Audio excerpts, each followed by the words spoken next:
अस्सलाम वालेकुम। Welcome to the listeners of haunted centre. आइए सुनते हैं एक सच्ची और खौफनाक कहानी। लेकिन उससे पहले अगर आपने अभी तक हमें सब्सक्राइब नहीं किया तो हॉन्टेड सेंटर को सब्सक्राइब कर लीजिए। बांसुरी बजाना कोई जुर्म नहीं, मगर हमें 15 साल बांसुरी बजाने की वो सज़ा मिली जिसे हम जीते जी नहीं भुला सकते। ऐसे भयानक सज़ा दी जिसकी याद आते ही आंखों में आंसू आने के अलावा दिल भी काम जाता है। ये तब की बात है जब मैं रहमानिया हाई स्कूल लायलपुर में 6ठी जमात का तालिब इल्म था। मेरा एक कज़न रेलवे में भर्ती होकर हमारे यहाँ रेलवे क्वार्टरों में पहुँचा। इन दिनों निशाताबाद रेलवे स्टेशन ज़ेरे तामीर था। इसकी ड्यूटी सिर्फ ये थी कि शाम के वक्त निशाताबाद के सिग्नल्स पर बत्ती जलानी है और सुबह होते ही वो बत्ती बुझा देनी है। वो अनपढ़ था और बत्ती मैन भर्ती हुआ। हमारे रेलवे क्वार्टर कच्चे थे जिनके पीछे से नहर गुजरा करती थी जो आज भी मौजूद है, मगर हम वहाँ से हिजरत करके गुजरांवाला के पास एक गांव में आ गए। मेरे इस कज़न को बांसुरी बजाने का बहुत शौक़ था। अक्सर शाम को वो नहर किनारे बैठकर बांसुरी बजाता और रात को वापस आता। एक शाम जब वो गया और रात को वापस आया तो काफ़ी रात हो चुकी थी। अपने बिस्तर पर लेटा हुआ इसको कुछ ही देर हुई थी कि इसकी टांगे ऊपर और सर नीचे और ख़ुद वो बेहोश हो गया। मेरे अब्बा घर पे थे। मैं और मेरा छोटा भाई रोने लगे। मेरे अब्बा ने अम्मी की मदद से इसको सीधा किया और लालटेन लेकर किसी को बुलाने चले गए, क्योंकि इन दिनों हमारे क्वार्टरों में बिजली नहीं होती थी। इस अल्लाह के बंदे ने पानी दम करके भाई को छींटे मारे। भाई के अंदर से आवाज़ आई, घर वालों को बोलो आराम से सो जाएं, हम इन्हें कुछ नहीं कहेंगे।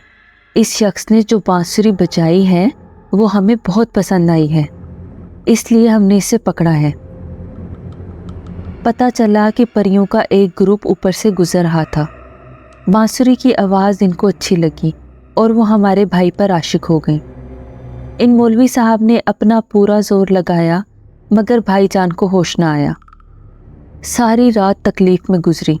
जब दिन निकला तो मेरे नाना एक शख्स को ले आए। इसने आते ही कोयले दहकाकर हींग की धुनी दी तो भाई ने आंखें खोल दी। हमने खुदा का शुक्र अदा किया, लेकिन ये सब कुछ आर्जी साबित हुआ। 2 दिन के बाद भाई को दौरे पड़ने लगे। अब कोई भी वक्त, सुबह दोपहर शाम, हर वक्त दौरे पड़ते रहते। जिस आमिल का पता चलता हम इसको ले आते, मगर भाई की हालत में कोई फ़र्क ना आया। हमारे क्वार्टरों में लाहौर की एक फैमिली रहती थी। इनकी छोटी बच्ची काफ़ी खूबसूरत थी। एक रात वो बच्ची गायब हो गई। सारा मोहल्ला देख लिया मगर वो ना मिली। उन्होंने हमारे घर का दरवाज़ा बजाया कि हमारी मदद करें, हमारी बच्ची हमें नहीं मिल रही।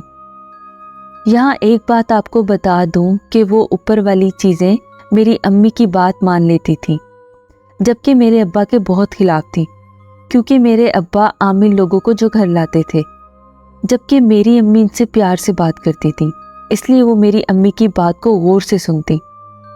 जब इस बच्ची के मुतल्लिक इसके घर वाले हमारे घर आए तो मेरे भाई ने कंबल हटाया तो बच्ची वहाँ सो रही थी। सब ने खुदा का शुक्र अदा किया। हम सब हैरान परेशान कि दरवाज़ा बंद है और हमने बच्ची को आते हुए भी नहीं देखा, मगर वो हमारे घर मौजूद थी और किसी को पता भी नहीं चला, हालांकि हम सब एक ही घर में सोते थे। इस वाक़ये के बाद तमाम मोहल्ला वालों ने भाई से डरना शुरू कर दिया। इन्हीं दिनों हमारे पड़ोसियों में एक निहायत खूबसूरत बच्चा पैदा हुआ। रात को माँ ने बच्चे को बिस्तर में ढूंढा कि इसको दूध पिला दे, मगर बच्चा गायब था। हर कोई परेशान, मगर बच्चा भाईजान के बिस्तर से मिला। इन चीज़ों को बच्चों से बहुत प्यार था और बड़ों से दुश्मनी थी। एक दिन पीर साहब हमारे घर आए और उन्होंने आते साथ ही भाईजान को मारना शुरू कर दिया। मिर्चें पीसने वाला डंडा उठाया और भाई के सर पर दे मारा। देखते ही देखते डंडा ऐसा घूमा कि बजाय भाईजान को लगने के इन पीर साहब के सर में लगा और इनका सर फट गया और वो दौड़ते हुए अपने घर को भागे। इस दिन के बाद तरह तरह के आमलों ने हमारे घर का दरवाज़ा देख लिया। सब अपने अपने अमल आजमाने लगे हुए थे मगर भाई की सेहत पर कोई असर ना पड़ा। अब तो दौरा भी और तरह का हो गया। हफ्ते में 7 दिन हैं और हर दिन अलग अलग परी की ड्यूटी लग गई कि वो हमारे भाई को तरह तरह की तकलीफ देंगी। अब उन्होंने अम्मी से बातें करना भी शुरू कर दी थी। मुझे इतना याद है कि इतवार के रोज़ एक परी की ड्यूटी थी। वो अम्मी से मीठी मीठी बातें करती, मुख्तलिफ किस्म की टॉफ़ियाँ लेकर आती और वो टॉफ़ियाँ हमें भाई के तकिए के नीचे से मिलती। इस परी का नाम अम्मी गोहर बताती हैं। एक और परी जिसकी ड्यूटी मंगल के रोज़ हुआ करती थी, इसका ये काम होता था कि जब अम्मी रोटी पकाने बैठती तो वो रोटियां खाई जाती। सालन वाली हंडिया में रोटी के 2 टुकड़े करती और सालन लगा लगा कर खाए जाते। अगर इसके आगे से हंडिया उठाकर इसकी जगह पानी रखते थे तो वो पानी में रोटी डबो डबो कर खाती। देखने में तो मेरा कज़न खाता, मगर इसके ऊपर दूसरी चीज़ें हावी होती थीं। यहाँ तक कि वो सारी रोटियाँ खा जाता और हमारे लिए अम्मी को दोबारा रोटियाँ बनानी पड़ती। एक दफ़ा किसी ने मेरे अब्बा को कहा कि जड़ांवाला जाएं, वहाँ कोई मौलवी फैसल हैं, बड़े अल्लाह वाले हैं। इन दिनों जड़ांवाला बस बहुत कम जाया करती थी, इसलिए अब्बा साइकिल पर ही रवाना हो गए। इन मौलवियों ने अब्बा को तावीज़ दिए, मगर वापसी पर इन चीज़ों ने अब्बा को नहर में पटक दिया। साइकिल नहर से बाहर और अब्बा नहर के अंदर। सर्दियों की रातें, भीगे कपड़ों से मेरे अब्बू घर पहुँचे। साइकिल और तावीज़ जो मौलवी साहब ने दिए थे वो नहर किनारे रह गए थे। मैं और मेरी अम्मी जाकर रात को वो तावीज़ और साइकिल ले आए। तावीज़ गले में डालते ही भाई के दौरे ख़त्म हो गए और भाईजान बिल्कुल ठीक हो गए। मगर ये खुशी आर्जी साबित हुई। मालूम हुआ कि भाई ने इन चीज़ों के बहकावे में आकर तावीज़ उतार दिया। अब फिर इनकी टांगे ऊपर और सर नीचे। इन चीज़ों से यही झगड़ा था कि हम इसको कोई काफ लेकर जाना चाहते हैं और आप हमारी राह में आमलों के ज़रिए रुकावट डाल देते हैं। एक दफ़ा तो उन्होंने मेरी अम्मी को ये तक कह दिया कि आप किसी भी बैंक में हमारे साथ चलें, पैसे की जितनी बोरियां भरना चाहें भर लें, मगर हमारा शिकार हमें ले जाने दें। मेरी अम्मी बार बार इनसे कहती कि ये हमारी अमानत है, गुजरांवाला से यहाँ मुलाजमत करने आया है। एक दफ़ा बाहर की चीज़ों ने कहा कि भाईजान की तस्वीर हमें दे दो। अम्मी ने एक आमिल से बात की तो इस आमिल ने कहा कि इसकी तस्वीर को तंबाकू में रख दो। प्याज और तंबाकू के नज़दीक ये चीज़ें नहीं आती। ऐसा ही किया गया, मगर इन चीज़ों की एक ही रट थी और ज़िद थी कि हमें तस्वीर दो। एक रोज़ अम्मी ने गुस्से में आकर तस्वीर के टुकड़े कर दिए और चलती नहर में फेंक दिया। अम्मी मुतमईन हो गई, मगर वही तस्वीर दूसरे दिन भाई साहब ने अम्मी को दिखाई कि यही तस्वीर आपने नहर में फेंकी थी ना। अम्मी हैरान हो गई। इसी तरह एक दफ़ा इन चीज़ों ने मेरे छोटे भाई को, जो उस वक्त तीसरी क्लास में पढ़ता था, गिरेबान से पकड़कर छत पर फेंक दिया। जब मेरे कज़न भाई घर से बाहर होते तो आते ही बता देते कि घर में फलां फलां मेहमान आया था, फलां आमिल आया था और इसने ये बातें कही थी। इसी तरह दिन गुजरते गए। हमारे रिश्तेदारों को पता चला तो उन्होंने भी हमसे कतई ताल्लुक़ कर लिया। भाई भी मजबूर थे, वो कौन सा खुद ऐसा करते थे। बाहर की चीज़ें इनको ऐसा करने पर मजबूर करते थे, वरना किसी का जी नहीं चाहता कि जब वो सोए तो इसकी टांगे ऊपर और सर नीचे हो। ना खाने का होश ना पीने का। भाई जब होश में होते तो रो पड़ते कि ऐसी ज़िंदगी से मौत बेहतर है, मगर अम्मी इनको हौसला देती। मेरा छोटा भाई जो कि तीसरी क्लास में पढ़ता था, वो बहुत खूबसूरत था। मेरे भाई को भी इससे बहुत प्यार था। जब कभी इन परियों से भाई को कोहे काफ ले जाने की बात होती और अम्मी मना करती तो वो परियां कह देती कि फिर हमें अपना छोटा बेटा दे दो इसके बदले। इतवार को जब परी की आमद होती तो घर में खुशबू फैल जाती। अम्मी जान कह देती कि वो आ गई है। छन की आवाज़ हमें तो ना आती, मगर अम्मी जान को सुनाई देती थी। घंटों वो अम्मी से बातें करती रहती। हमारी ज़िंदगी अजाब बनकर रह गई थी। मेरे वालिदैन दिन ब दिन मकरूज़ होते गए।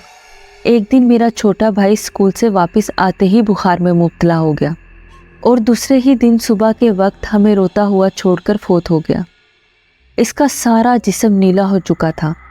आमलों ने कहा कि ये सब इन्हीं की कारस्तानी है। ہم سب صبر کر کے بیٹھ گئے۔ بھائی جان اب کافی پریشان رہنے لگے تھے، مگر ان کے بس سے باہر تھا، وہ کچھ نہیں کر سکتے تھے۔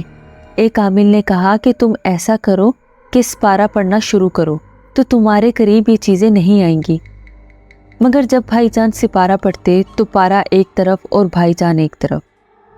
پتہ چلا کہ انہوں نے جو ورد بھائی کو بتایا ہوا ہے زبان سے وہ جاری ہو جاتا ہے اور وہ چیزیں فوراً حاضر ہو جاتی ہیں اور بھائی جان کو دورہ پڑ جاتا ہے۔ کافی ٹکریں مارنے اور جگہ جگہ کی خاک چھاننے کے بعد ہمیں جھال خان والا گلی نمبر 7 سے میاں وریام کا پتہ چلا کہ اس کی فیس تو کافی ہے مگر اس کا عمل بہت اچھا ہے، اس کے عمل سے یہ چیزیں بھاگ جاتی ہیں۔ اس عامل کو ڈھونڈا گیا اور انہوں نے کافی محنت کرنے کے بعد ان چیزوں کو قابو کر لیا۔ خرچہ تو بہت ہوا مگر بھائی جان کو آرام آ گیا۔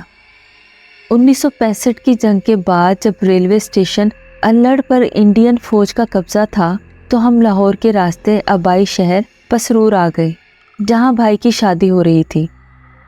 شادی کے بعد بھائی سلطان باہو کے دربار پر حاضری کے لیے گئے۔ اب بھائی کو دورے سے مکمل نجات مل چکی تھی۔ کافی عرصے تک وہ بلا ناغہ ہر سال حاضری دیتے۔ بعد میں وہ عمرہ کرنے سعودی عرب چلے گئے۔ 3 سال بعد واپس لوٹے اور پھر ہوٹل بنا کر بیٹھ گئے۔ اس کے بعد وہ دل کی بیماری میں مبتلا ہو گئے اور انتقال کر گئے۔ کچھ عرصے بعد ہم نے بھی فیصل آباد چھوڑ دیا۔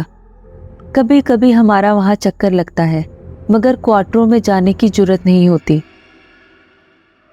دعا ہے کہ اللہ تعالیٰ ان چیزوں سے محفوظ رکھیں جن کا علاج آج کی سائنس ابھی تک دریافت نہیں کر سکی۔